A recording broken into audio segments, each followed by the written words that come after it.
Every morning, Miffy looked out of her window and watched for the post bunny. She hoped that one day a letter or a postcard might come for her. Mother Bunny said, "Why don't you go and see if there's any post today, Miffy?" Miffy went to the front door to have a look, and there was some post.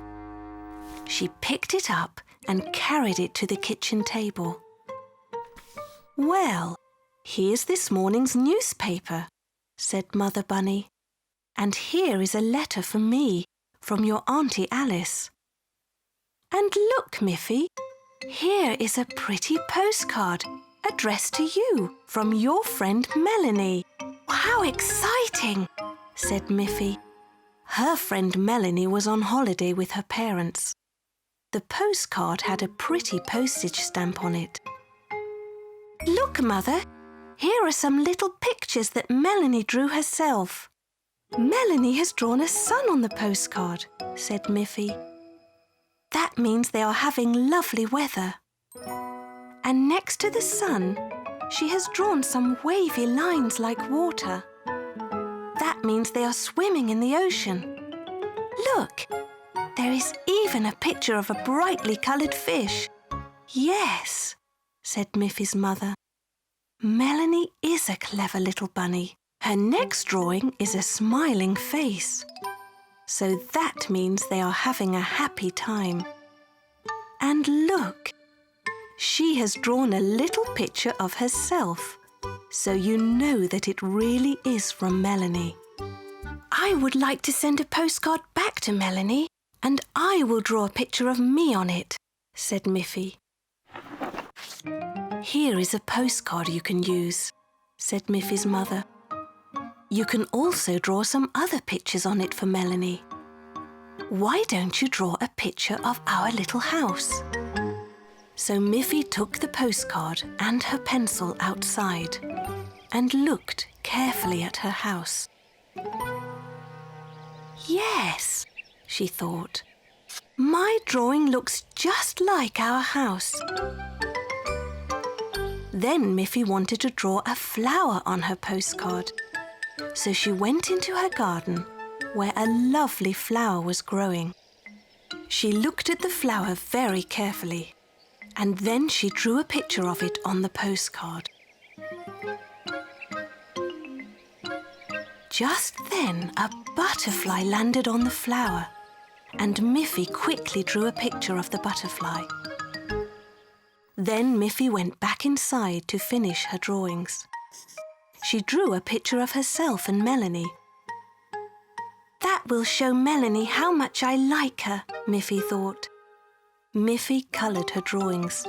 She gave the White House a red roof, red shutters, and a green window. She made the flower red and the leaves green. She coloured the butterfly yellow. She left the drawing of herself white and coloured the drawing of Melanie brown. They looked very pretty together. Miffy put a stamp on her postcard. Then she walked to the postbox and carefully pushed her postcard into the postbox. When she walked home, Miffy thought, "The post is a wonderful thing. We can be together with our friends, even when we are far away from each other." And indeed, Melanie was delighted with her postcard. It was autumn. Leaves were falling and clouds were gathering. Miffy was playing outside with her ball, when suddenly it started to rain heavily. Before her dress got wet, she ran into her house. "If you want to play outside, Miffy, you must wear your coat," her mother said. Miffy put on her coat. Just when she was going outside again, Barbara Bear knocked at the door. "It has stopped raining, Mrs. Bunny. Can Miffy come to the woods with me, please? We can look for beautiful autumn leaves to make decorations." "That sounds like a lovely thing to do, Barbara. But it might rain again, so be sure that Miffy wears her coat." It was good fun looking for pretty leaves with Barbara. They found some yellow leaves, some red leaves, and some brown leaves. "These will make beautiful decorations," said Barbara. "Look, the sun has come out again, and it's getting warm. We can hang up our coats on this tree branch while we go to look for more leaves." Soon their baskets were full of pretty leaves. "Are you thirsty from all that work, Miffy?" asked Barbara. "Let's go to my house. I have some cool lemonade we can drink." They went inside Barbara's wooden house. Just as they were drinking their lemonade, Miffy looked out of the window and saw that it was raining again, very heavily. "Oh dear! Our coats," said Barbara. "They're still outside, hanging on that tree branch. They will be completely soaked." "We will be completely soaked if we go out to get them," said Miffy. "Don't worry, Miffy," said Barbara. "I have an umbrella that is big enough to cover both of us." Under Barbara's umbrella, they ran to the tree where their coats were hanging. They were dripping wet. "I can't put on my coat," said Miffy. "How will I get home? My mother will be angry if my dress gets wet too." "I will walk home with you, Miffy," said Barbara. "My umbrella will keep us dry." The two friends were still nice and dry when they reached Miffy's house. Miffy wondered what her mother would say when she saw that Miffy had come home without her coat. When Mother Bunny saw them under the umbrella, she was pleased that Miffy had not got wet in the rain. "Miffy, where is your coat?" "I'm sorry, my coat is soaking wet," said Miffy, "and I left it hanging on a tree branch." "That's all right, Miffy," said Mother Bunny. "You can go and fetch your coat when it stops raining." "Thank you, Barbara, for keeping Miffy dry with your umbrella. Come in and have some tea."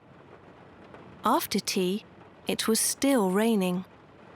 Miffy and Barbara looked at all the pretty leaves they had collected. "What shall we make with all of our leaves?" asked Miffy. "As it's still raining," said Barbara, "how about a rain hat?" "Yes," said Miffy. "And as I don't have my coat, I will make a rain cape." Soon Barbara had a fabulous rain hat, and Miffy had a colourful cape. They ran outside and were surprised to find that it had finally stopped raining. "Come on, Miffy, now that the sun is shining, let's go and collect our coats." "OK," said Miffy. "And this time we shall bring the umbrella, the new hat and the new cape, just in case it starts to rain again."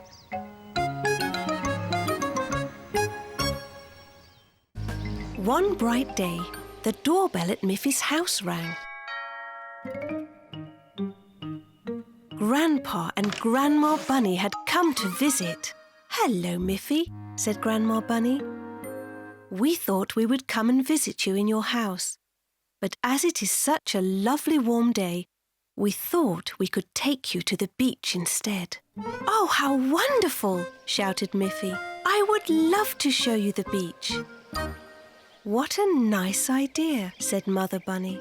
"I will pack you a nice lunch so you can have a picnic. And you can tell Miffy what the beach was like when you were young."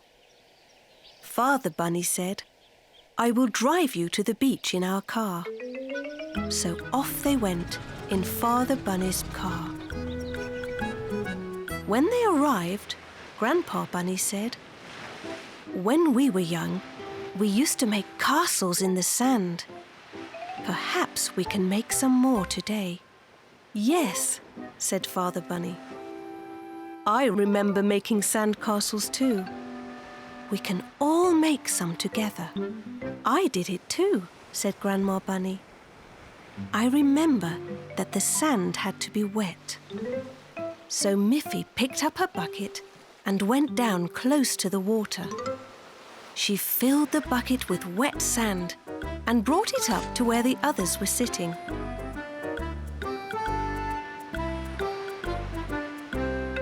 Miffy had to do it many times because it took a lot of sand to make a proper castle.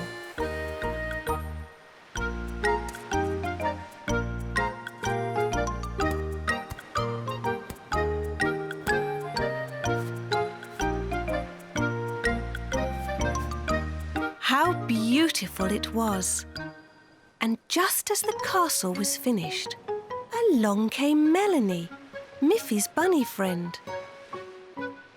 "Would you like to play ball with me, Miffy?" asked Melanie. "Oh, yes," said Miffy. "Don't go too far," said Father Bunny. "You might get lost." "We won't get lost, Father," said Miffy, "because we know that you will be where the sandcastle is." So Miffy and Melanie ran off, kicking the ball along the beach. Soon, they were quite far away. Meanwhile, the water was slowly rising up the beach. "Oh dear," said Grandma Bunny. "The water is coming very close to our sandcastle. We'd better move back a bit." And sure enough, the water soon came up and washed away the whole castle. Miffy and Melanie were tired, and they started to go back. "Where is your family, Miffy?" asked Melanie. "I can't see them." "Don't worry, Melanie," said Miffy. "They are right by our sandcastle." But Miffy looked and looked, and she didn't see the sandcastle. She didn't know that the seawater had washed it away. She and Melanie walked and walked along the beach. "Where is that castle?" said Miffy. "Maybe we really are lost, Melanie." "Miffy, Melanie, we're here!" The sea came up and washed our castle away. "It's nice that our houses are not made of sand," said Miffy. They were all very happy to be together again.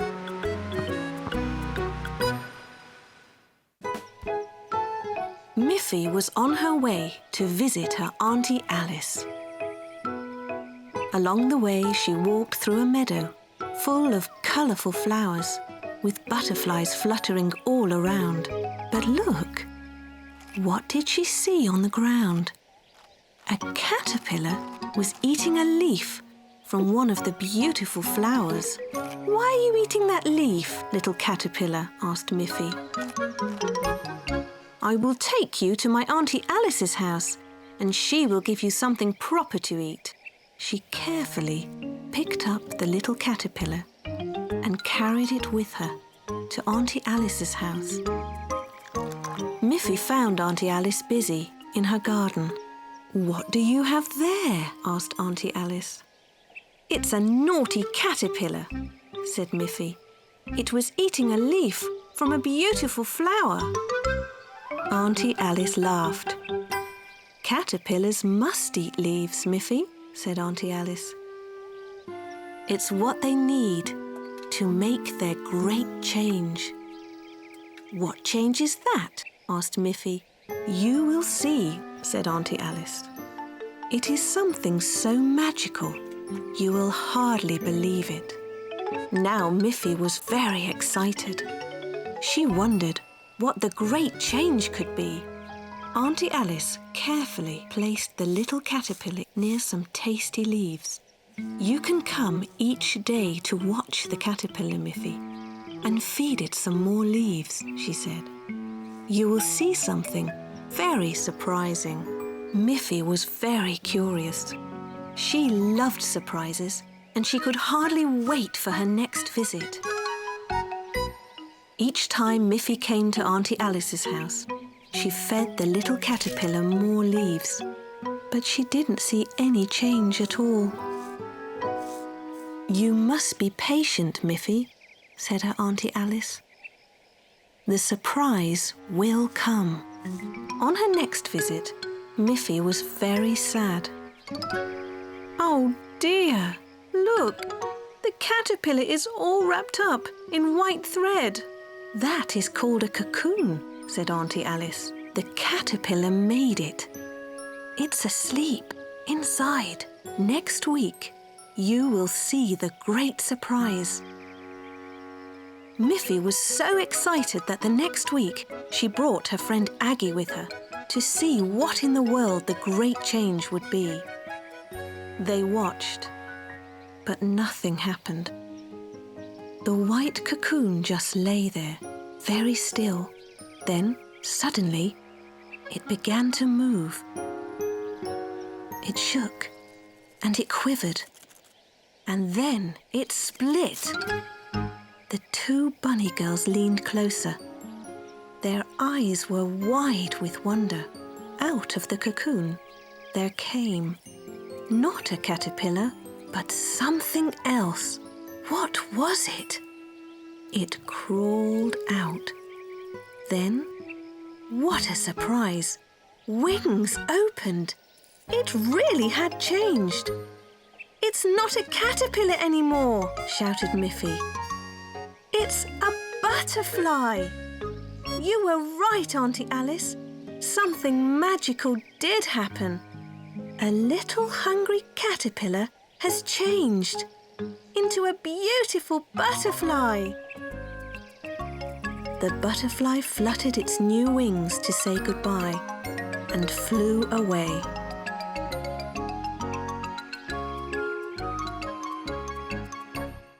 One morning, Miffy's mother was getting ready to make breakfast, but she had no carrots.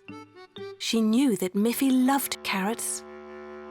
"I was at the market early this morning, but someone had already bought all the carrots they had. There were no carrots left." "I know who has carrots in her garden. Poppy Pig. Poppy Pig has a lovely garden where she grows plenty of carrots. If you run down to Poppy Pig's house, I'm sure she'll give you some of her juicy carrots." But just at that moment, Poppy Pig was sitting down to breakfast. She was eating the very last carrot from her garden. "Those carrots were so delicious, I just couldn't resist them. I should have planted lots more," said Poppy. She looked up and saw Miffy coming towards her. "Good morning, Miffy." "Hello, Poppy," said Miffy. "I came because I would love to taste some of your wonderful carrots." Poppy felt awful that she had just eaten her very last carrot. "Oh dear," she said. "I don't have a single carrot left today. If I plant more carrot seeds now, they won't be ready to eat for weeks." Just then, Auntie Alice arrived, carrying 2 heavy baskets. "Hello, Miffy. Hello, Poppy. I bought all the carrots in the market this morning because I'm going to do something very special with them. And you are both invited for a carrot dinner. You can bring some friends," she said, and off she went on her way home. Miffy and Poppy could hardly wait for the evening to come. Then Boris and Barbara Bear came walking by. Miffy and Poppy told them that Auntie Alice was preparing a carrot dinner for them. "We don't like carrots very much," said Boris. "Oh, but you must come," said Miffy. "My Auntie Alice makes such good dinners from carrots." All that afternoon, Auntie Alice was busy in her kitchen.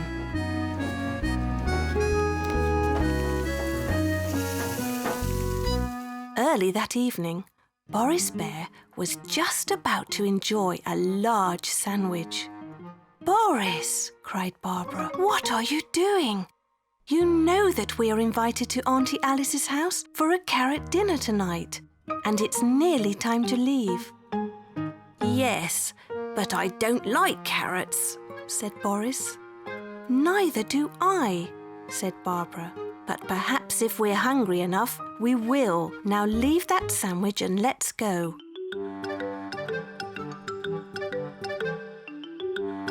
As they approached Auntie Alice's house, they smelt something delicious. "That smells wonderful," said Barbara. "It can't be carrots," said Boris. Maybe she's cooking something else. When everybody was ready for dinner, Auntie Alice served them carrot soup, carrot bread, carrot pie, and carrot juice. "Come on, try a bit," said Auntie Alice. Boris and Barbara Bear enjoyed every bit of Auntie Alice's dinner.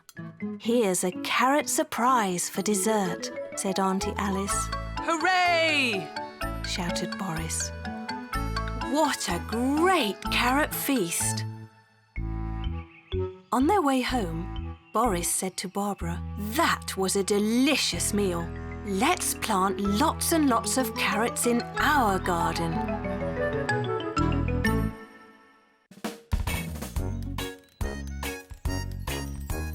Miffy, Miffy, Miffy, run! With her friends she's having fun. Snuffy, grunty, Boris Bear, Poppy Pig,